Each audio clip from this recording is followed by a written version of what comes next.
Hello everyone, I am Indradev sir from Kishanganj. I teach you quadratic equation.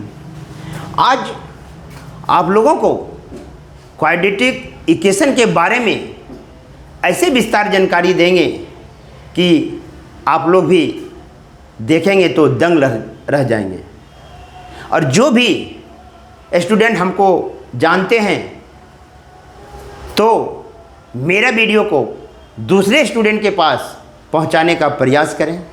और जिन लोगों ने हमरे पढ़ाए हुए लगभग 100-150 बच्चे जो नौकरी लिए हुए हैं वो इंद्रदेव सर को सपोर्ट ज़रूर करें और इस चैनल को आगे से आगे बढ़ाएं। मैं 100-150 स्टूडेंट जो नौकरी लिए हुए हैं उन लोग से मैं आशा करता हूं कि मुझे सपोर्ट आप लोग से ज़रूर मिलेगा। आज मैं क्वाड्रेटिक इक्वेशन के बारे में डिटेल बताने जा रहा हूं, आप इसे देखिए और लोगों को भी दिखाने का काम कीजिए। द्विघात समीकरण क्वाड्रेटिक इक्वेशन लिख दिया हूं। श्री धराचार्य जिसका जन्म 1870 ईस्वी में हुआ था।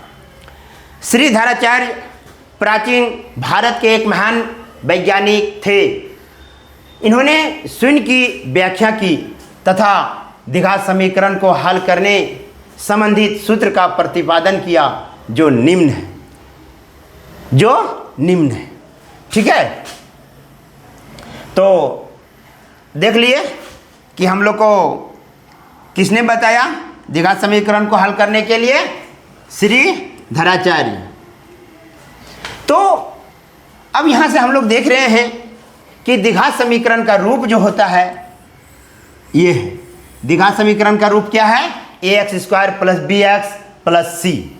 ठीक है, तो एक चीज ध्यान दीजिए, जब भी कोई कांस्टेंट हो और उसके मल्टीप्लाई में वेरिएबल हो, क्या हो? वेरिएबल हो। ठीक है, तो इस वेरिएबल का ये जो कहलाता है ये कोफिशिएंट कहलाता है। ये क्या कहलाता है? कोफिशिएंट। ठीक है, तो यहां पर हम देखें कि x² का कोफिशिएंट क्या है? a है। x का कोफिशिएंट क्या है? b है। ठीक है, तो कोफिशिएंट के बारे में आप समझ गए। कोफिशिएंट एक कांस्टेंट राशि होती है। कोफिशिएंट एक कांस्टेंट राशि होती है जो वेरिएबल के मल्टीप्लाई में होता है। तो x एक वेरिएबल है, तो x² का जो मल्टीपल में है वो आपका क्या कहलाएगा? कोफिशिएंट कहलाएगा। हिंदी में इसको जानते हैं, कोफिशिएंट का होता है गुणांक। क्या होता है? गुणांक। तो A, B and C are the constant। A, B, C जो है मेरा क्या है? कांस्टेंट है। तो समझ गए कोफिशिएंट किसे कहते हैं? जब भी आपसे पूछा जाए, मान लिया जाए मैंने लिख दिया 3x, तो x का कोफिशिएंट क्या है? 3, तो आप तुरंत मार दीजिएगा। x² का कोफिशिएंट क्या है? 3, मार दीजिएगा। तो ये सब जो है विशेष ध्यान रखिए आप लोग। ठीक है, एक बार वीडियो में बता दिया था, मेरे मुंह से आवाज़ निकल गया गुणांक, फैक्टर। वो फैक्टर एक दूसरा चीज़ है। जब मैं फैक्टर पढ़ाऊंगा तो उसके बारे में डिटेल बताऊंगा। मेरे मुंह से आवाज़ आ गया था कोफिशिएंट के जगह पर फैक्टर, इस पर आप लोग ध्यान रखेंगे। तो जब द्विघात समीकरण को हल किया था श्री धराचार्य जी ने, तो उसका ये मान निकाला। ठीक है, x का मान निकाला। ये प्लस माइनस में होता है। ये किस में होता है? प्लस माइनस में होता है। ठीक है, ये प्लस माइनस में होता है।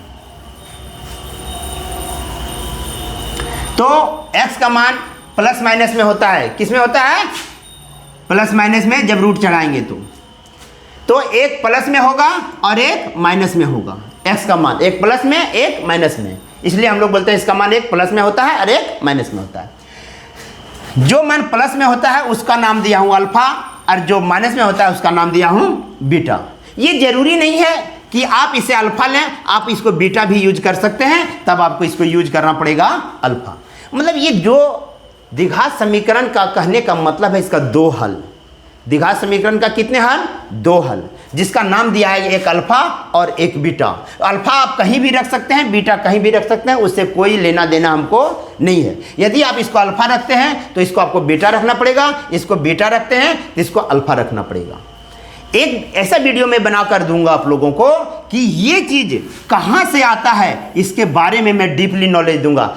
श्री धाराचार्य जी ने जो इक्वेशन बनाकर ये द्विघात समीकरण को जो हल करके इसको लाया है, वो कहाँ से लाया, कैसे हल किया, क्या क्या इसमें टर्म जोड़ा, क्या घटाया, ये सारा चीज डिटेल होगा। अभी आप लोग खाली इसको ध्यान दीजिए, ठीक है। आगे की ओर बढ़ते हैं। तो जब द्विघात समीकरण को श्री धाराचार्य जी ने हल किए तो इसका दो मान निकला, एक मान अल्फा और एक मान बीटा। तो अल्फा का मान ये है और बीटा का मान ये है, और द्विघात समीकरण का रूप ये है। तो बोलता है यदि द्विघात समीकरण ax square plus B X plus C equal to 0 हो तो x बराबर minus B plus minus root under B square minus 4ac by 2a होता है, ठीक है। दूसरा पॉइंट, यदि द्विघात समीकरण ax square plus B X plus C equal to 0 के मूल के मतलब होता है, ये ध्यान रखिएगा, मूल के मान रूट्स भी हो सकता है, ROOTS रूट्स मतलब मान, इसका मतलब वैल्यू भी होता है,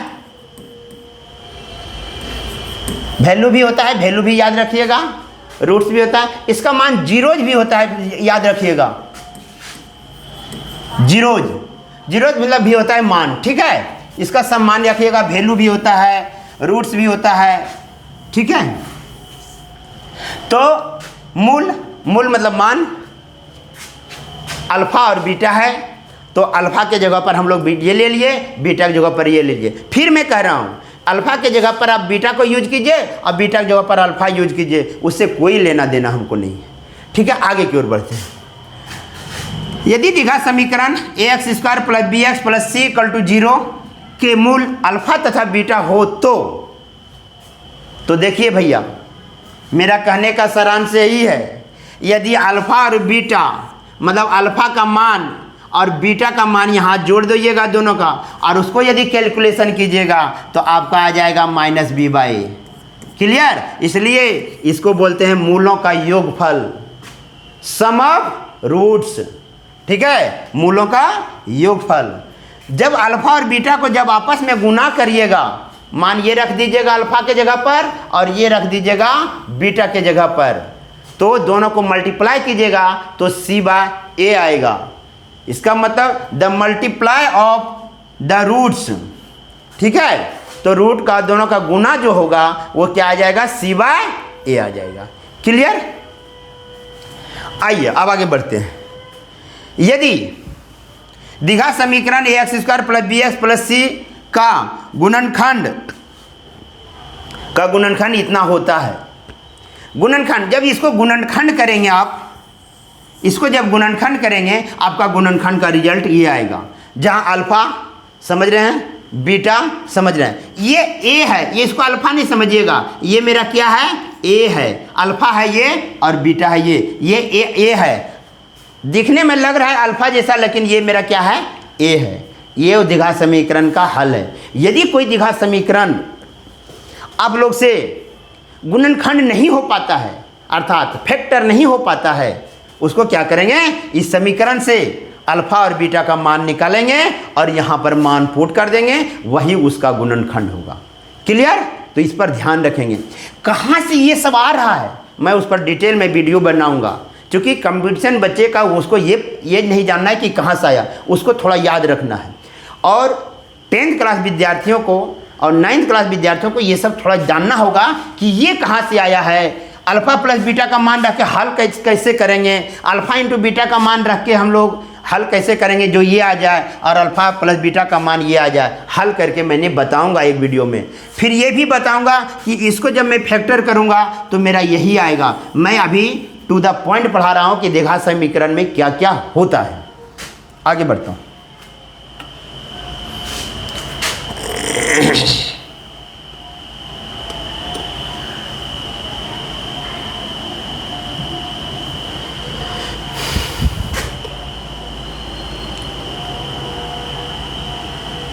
ठीक है, आगे की ओर। तो गुणनखंड आपने देख लिया। अब हम लोग चलते हैं। यदि द्विघात समीकरण के मूल अल्फा तथा बीटा हो तो द्विघात समीकरण निकालने का सूत्र, तो द्विघात समीकरण निकालने का ये सूत्र है मेरा, ये ध्यान रखिएगा। चूंकि मान लिया जाए कि एक अल्फा और बीटा दे दिया, आपने अल्फा बीटा तो निकाल लिया, आपने अल्फा और बीटा को निकाल लिया, तो अल्फा बीटा को द्विघात समीकरण से निकाल लिए। द्विघात समीकरण दिया आपको और आप क्या किया, आपने अल्फा और बीटा का मान निकाल लिए। अब क्या करेगा, आपको अल्फा और बीटा का मान दे देगा और कहेगा भैया वो समीकरण निकालिए जिसका मान अल्फा और बीटा आया है। अर्थात अल्फा और बीटा के जगह पर कुछ भी वैल्यू हो सकता है, 3 हो सकता है, 4 हो सकता है, अल्फा और बीटा की जगह पर कुछ भी हो सकता है। कहने का सारांश ये है कि अल्फा और बीटा अर्थात समीकरण का मान आपको दे दिया गया है। उस समीकरण को आप बताइए जिसका मान मेरा अल्फा और बीटा है, अर्थात 2 और 3 और 4 है, अल्फा और बीटा। तो आपके पास 2 को मूल देगा, 2 को मान देगा, 2 मान जैसे 3 और 4 दिया, 3 और 4 दिया, तो आपको यहाँ पर बैठा देना है अल्फा प्लस बीटा का मान, अल्फा इंटू बीटा का मान, और ये आपको रहेगा तो आपको समीकरण निकल जाएगा। ठीक है, समीकरण कैसे निकलेगा पता चल गया आपको। यदि कोई भी समीकरण का मान दे देगा, कोई भी समीकरण का आपको मान देगा तो मान यहाँ बैठा दीजिएगा। चूंकि वो 2 मान देगा, क्या करेगा, 2 मान देगा, एक अल्फा का मान होगा, एक बीटा का मान होगा, इसमें रख दीजिएगा तो समीकरण आपका निकल जाएगा। आगे बढ़ते हैं। बोलता है यदि द्विघात समीकरण, ठीक है, यदि द्विघात समीकरण ax² plus bx plus c = 0 के मूल बराबर हो, अर्थात अल्फा बराबर बीटा, अल्फा बराबर बीटा, यदि अल्फा बराबर बीटा हो जाएगा तो ये मेरा जो है इसका एक नाम है डिस्क्रिमिनेट विभेदकर। इसका नाम क्या है, डिस्क्रिमिनेट विभेदकर। तो विभेदकर मेरा जो होता है वो 0 हो जाएगा। इसका पूरे का मान जो है, डिस्क्रिमिनेट को किससे डिनोट करते हैं, डी से। हिंदी में हम लोग क्या बोलते हैं, विभेदकर, डिस्क्रिमिनेट।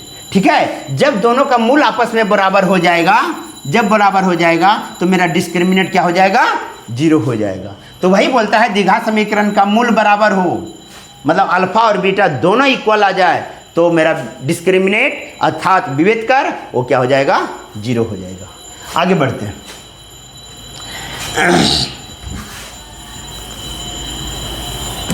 यदि द्विघात समीकरण x² plus bx plus c = 0 के मूल एक मूल दूसरे मूल के वर्ग हो तो ये कंडीशन आता है, उसके साथ ये संबंध है, एक मूल दूसरे मूल के वर्ग हो।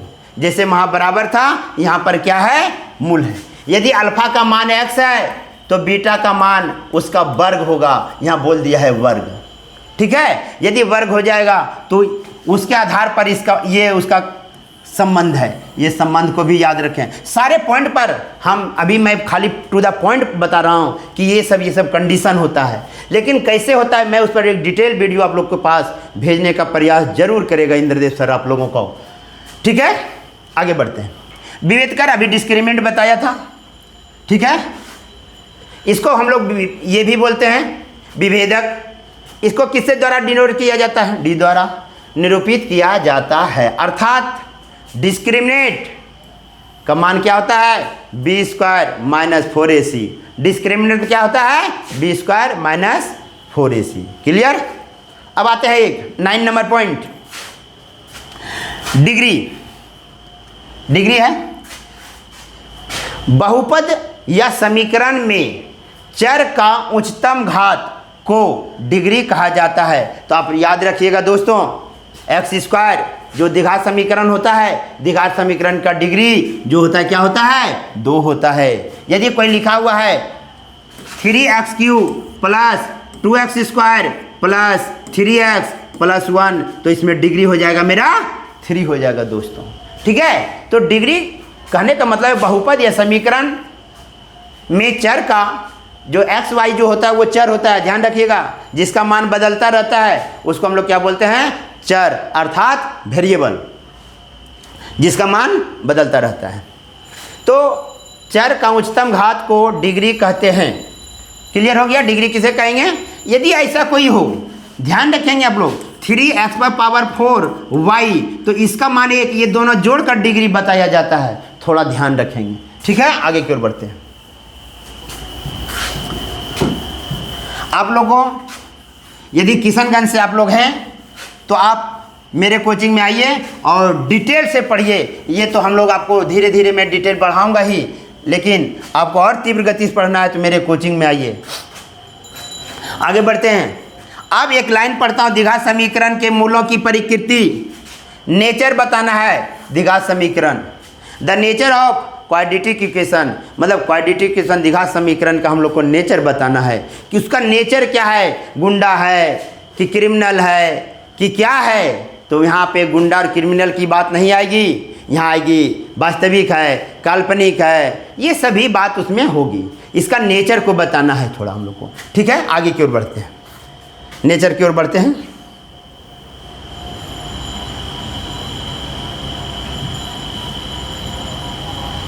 चलिए,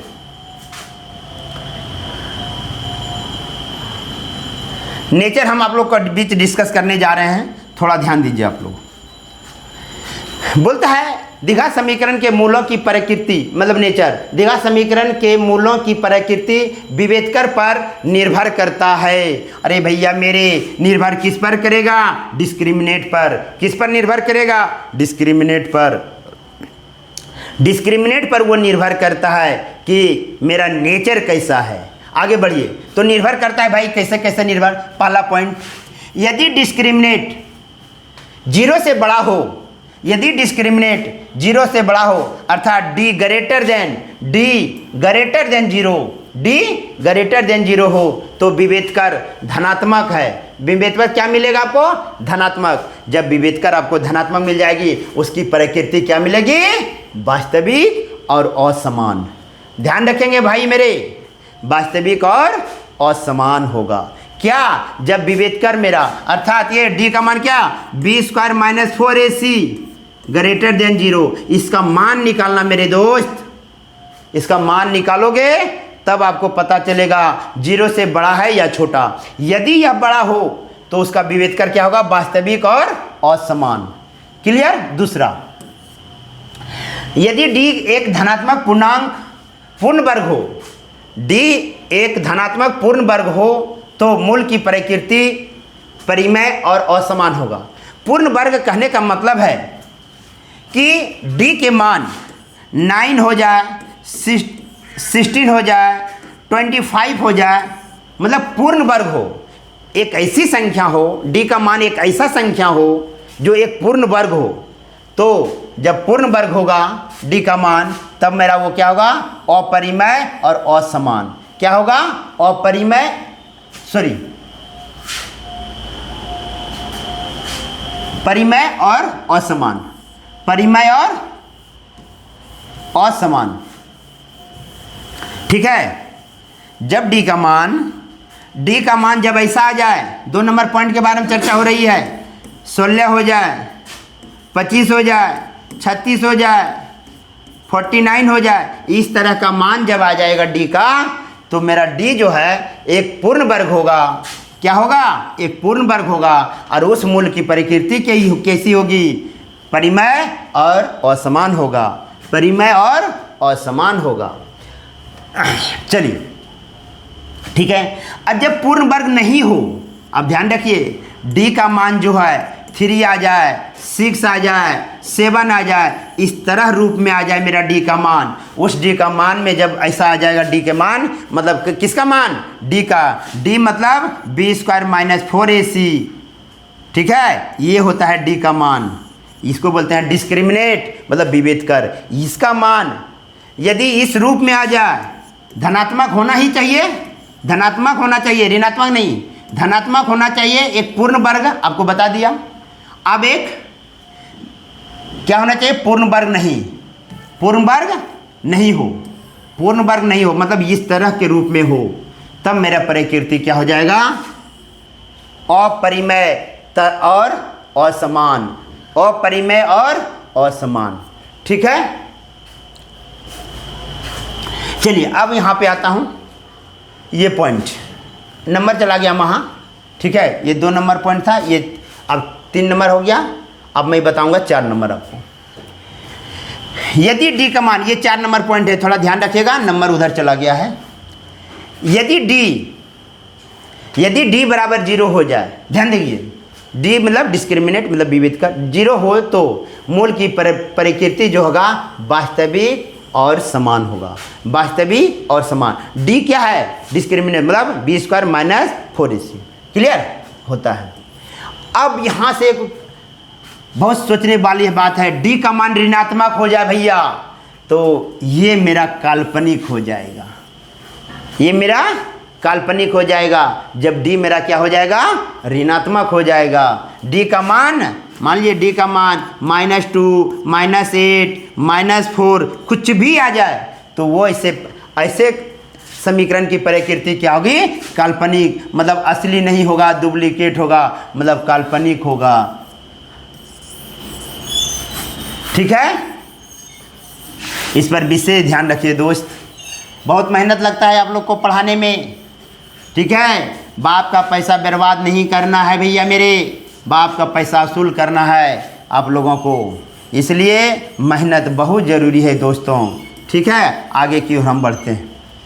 तो ये चीज़, ये सारे टर्म आप समझ गए, ये द्विघात समीकरण से कंपटीशन में आने वाला, और 10वां में, 9वां में, 9th में, 10th में, कंपटीशन में, सभी में आने वाले जितने पॉइंट्स हैं, जिस पॉइंट से सवाल आते हैं उस सब पॉइंट्स को हमने डिस्कस किया। अब कुछ सवाल देख लेते हैं हम लोग क्या करते हैं, कुछ सवाल देख लेते हैं, थोड़ा देख लें।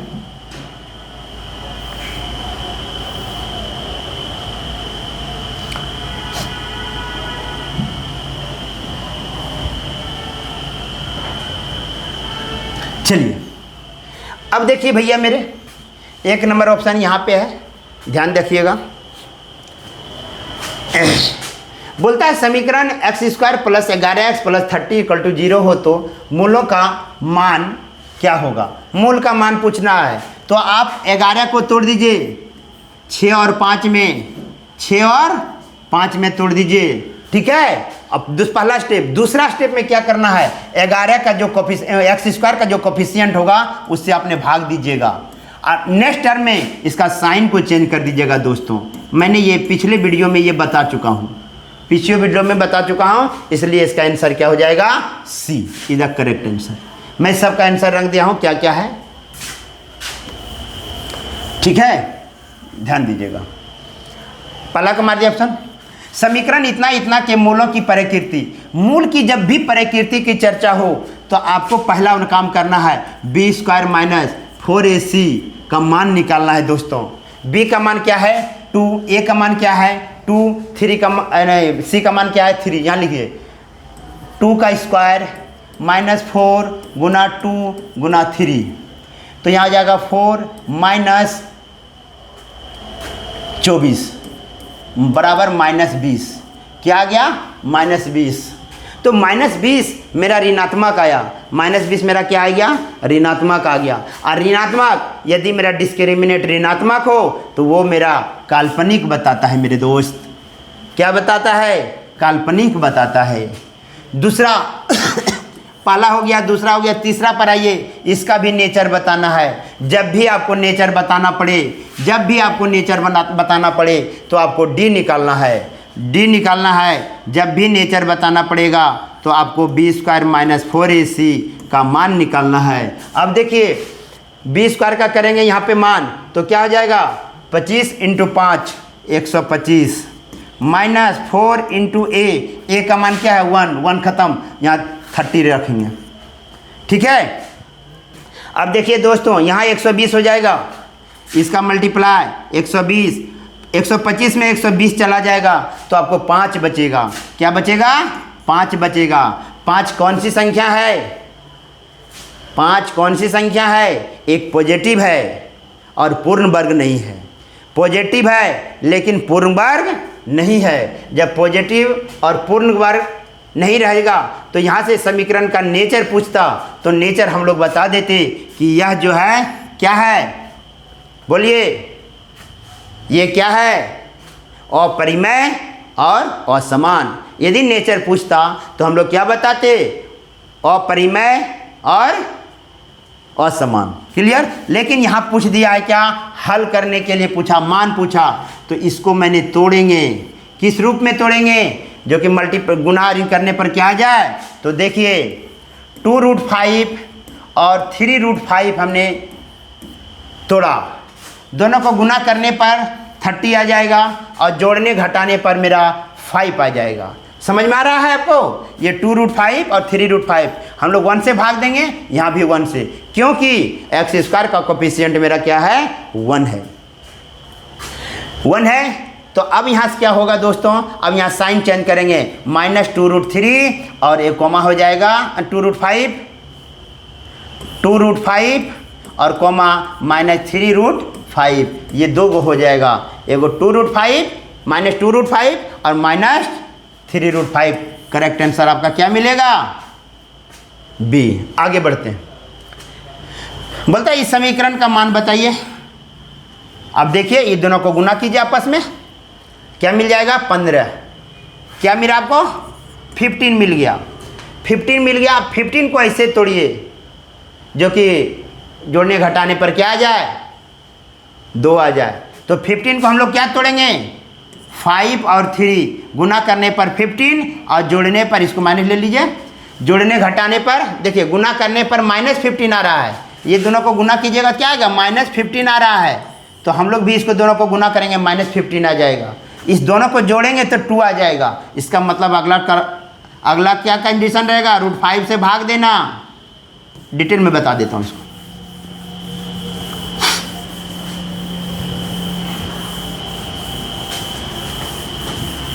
चलिए आइए देखिए, 5 और -3 ये दोनों को गुना करेंगे हम, तो माइनस क्या आ जाएगा,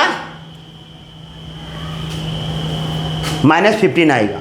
और ये दोनों को जब हम जोड़ेंगे घटाएंगे, मतलब दोनों को ऐड करेंगे तो क्या आ जाएगा, 2 आ जाएगा, ये आ जाएगा। अब अगला कंडीशन √5 से भाग दीजिए, इसमें भी √5 से भाग, चूँकि x² का कोफिशिएंट क्या है, √5 है, हम लोग √5 से भाग दे दिए। अब क्या करना है, साइन चेंज कर देना है, -5/√5 कॉमा -3/√5, तो ये प्लस कर देना, क्योंकि चिन्ह परिवर्तन। तो देख लीजिए इसमें जो आंसर होगा वो आपको मार देना है, ठीक है। यदि ऐसा आंसर नहीं होगा तो आप परिमेयकरण भी कर सकते हैं। क्या कर सकते हैं, परिमेयकरण भी कर सकते हैं। आप परिमेयकरण करके आप निकाल सकते हैं √5, ठीक है। इसको आप परिमेयकरण कर दीजिएगा, तो परिमेय करिएगा, √5 ऊपर नीचे गुना कीजिएगा, तो 5 कट जाएगा, तो -√5 आएगा और +3/√5 आए। देखिए किसमें आंसर, ये करेक्ट आंसर है। इसी तरह हल करते चलना है। हल करने के लिए आपको कोई गुणनखंड नहीं करना है, नहीं कोई फैक्टर करना है। इंद्रदेव सर इससे पहले वीडियो बना के वो दिए हैं आप लोग को कि कैसे हम लोग का 3 स्टेप में द्विघात समीकरण को डन कर देना है। 5वां नंबर आ रहे हैं, 5वां नंबर क्वेश्चन आ रहे हैं। बोलता है इस समीकरण की प्रकृति बताइए। जैसे आपके पास प्रकृति की चर्चा हो दोस्त, तो तुरंत आप डी को बुला लीजिएगा। प्रकृति को जैसे चर्चा हो तो तुरंत डी को बुला लीजिएगा, ठीक है। तो मेरा क्या है, b² - 4ac, इसी को बुलाना है। तो बुलाना है मेरा b के जगह पर क्या है, -7, तो यहाँ हो जाएगा 49, प्लस में स्क्वायर है तो। उसके बाद -4 × a का मान क्या है 2, उसके बाद 3। अब देखिए 4 दूना 8, 8 या 24, 49 में से 24 चला जाएगा, 49 में से 24 को घटाएंगे 5, 2 मतलब 25 आएगा। क्या आएगा, 25। 25 है क्या है, पॉजिटिव है और एक पूर्ण वर्ग है, तो हम लोग का परिमेय और असमान। ठीक है दोस्तों, आज मैं 5 सवाल हल किया है। नेक्स्ट क्लास में 6 नंबर से क्वेश्चन को मैंने हल करूंगा, और आप मेरे साथ बने रहिए। सभी जगह मेरे वीडियो को भेजिए, लाइक और सब्सक्राइबर में कमी नहीं होना चाहिए। जो मेरे कलीग हैं वो विशेष ध्यान दें, जो सर के नज़दीकी होके देखें कि इंद्रदेव सर कैसे पढ़ा रहे हैं। मैं तो अभी आप लोग को बोर्ड पर पढ़ा रहा हूँ, जब मैं ऑफलाइन पढ़ाता हूँ ये तो समझ जाइए कि क्या स्थिति होगा क्लास का, बैठने का जगह नहीं है मेरे क्लास में। इसलिए दोस्तों मेरा कोई से चैनल को लाइक और सब्सक्राइब और सपोर्ट करने में कमी नहीं होना चाहिए। जय हिंद, जय भारत।